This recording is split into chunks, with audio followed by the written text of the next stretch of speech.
Hi everybody, it's Smyles here, and today I'd like to share with you guys my LES PvP build. As you can see, I'm DD, and I guess I'll just go and start with my utility skills here. So for my heal skill, I use Glyph of Elemental Harmony. So whatever 2 mana I'm in, I get a boon when I pop my heal. So let's go fire, for example. Time to do some real damage. Pop Glyph of Elemental Harmony. As you can see, I gain 3 stacks of might. For my next 3 utility skills, I use cantrips. I use Mistform, Armor of Earth, and Lightning Flash. Now, I do want to point out that Lightning Flash did get nerfed in a Sky Pirates patch. It lost its stun break, but it did get an increase in damage, and with enough might stacks, the damage does increase to 1k. So if an enemy is running away from you and he has low HP, you can pretty much just finish him with Lightning Flash. Also to point out on this, I still do use Lightning Flash even though it did get nerfed. I still think it's a very strong utility skill to get away and to catch up to an enemy.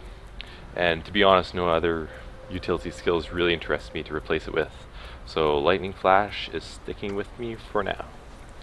And for my ultimate, Glyph of Elementals, I only recommend using the Ice Elemental and the Earth Elemental.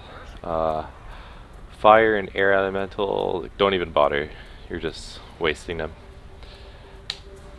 I'll move on to armor here. So all my armor is slotted with Superior Rune of the Divinity. For my jewelry, I use Soldiers for some toughness and just overall tankiness. And I slotted that with the Berserker's Jewel. For my daggers, I use Sigil of Battle, which you gain 3 stacks of might when you do weapon swap. And for my offhand, I have Sigil of Energy, which gain 50% of endurance when you do weapon swap. And to clarify that, that's like your whole endurance bar here, just regen completely when it procs. And you can take the time here to see my stats. Now I'll just move on to my traits. So I have a 10 air, 30 water, 30 arcana, pretty standardized these days for LEs. So I'll just start off with Zephyr's Boon. So auras grant you fury and swiftness. So I'll just explain this one real quick. For example, when you pop aura 4, or number 4 is aura in water. So as you see, you got fury and swiftness. This also applies for number 3 in air, and also number 3 in earth. When you combo it in a fire field, you get a fire aura. So it also procs with that. So that's a good way to keep almost perma fury, and fury increases your crit chance. And as you can see, that's what this build's kind of all about here. Now for my water traits, I use Soothing Disruption. So whenever I use a cantrip, I gain regen and vigor. So I'll just show you with Lightning Flash real quick. As you can see, I got vigor and regen. I use Cleansing Wave and Cleansing Water, which is remove conditions and on yourself and some allies. That's as good for group play and to yourself. Just pretty strong. Now for my Arcana tree, I use Renewing Stamina, so gain vigor whenever you deliver a critical hit. So this is where the synergy of this build really comes into depth. Since you're getting fury by using auras, you're always, and with the base crit and precision, you get a lot of criticals just by like spamming 1 in air. So you always gain vigor almost whenever it can proc, you pretty much always get it.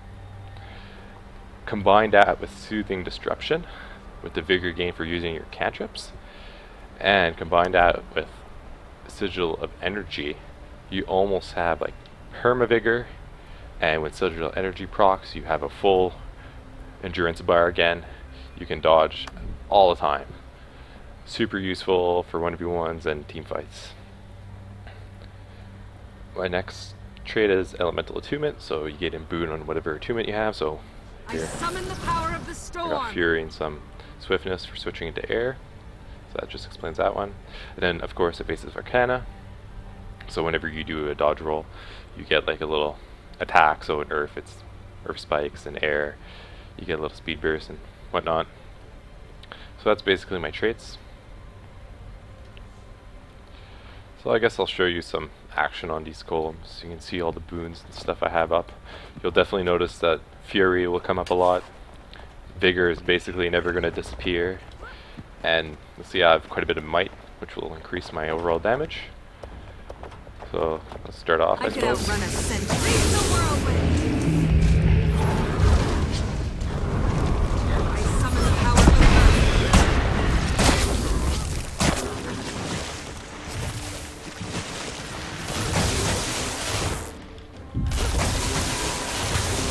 feel the fury. I can move mountains.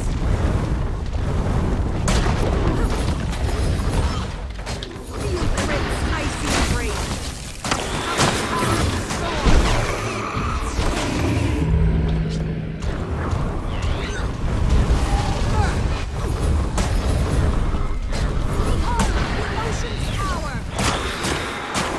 So I can see Vigor is always up. Fury's almost always up too. Always got some might stacks going. Just make sure you always combo with yourself. Very key. Whenever you get damage, just proc your heals, switch to water. It's pretty much standard. Reap the whirlwind. Here, that's just to show you the possible boons with this build. And like I said, this is going to be a quick overview. I hope this helps you. If you're ever considering playing Ellie or you want to try a new build in sPvP, I definitely recommend this. I had lots of fun playing it and using it. It's good for 1v1s and in group play. No classes really that are OP against this build, and you're super OP over other classes with this build either. It's just very even build, not strong but not weak, just depending on the player and how good your enemy is and how good you are. And that's it. Hope you guys enjoyed this video. You can comment for any questions, or if you ever want to try to duel me, just shoot me a message and I'm down for that too. So have a good one, guys.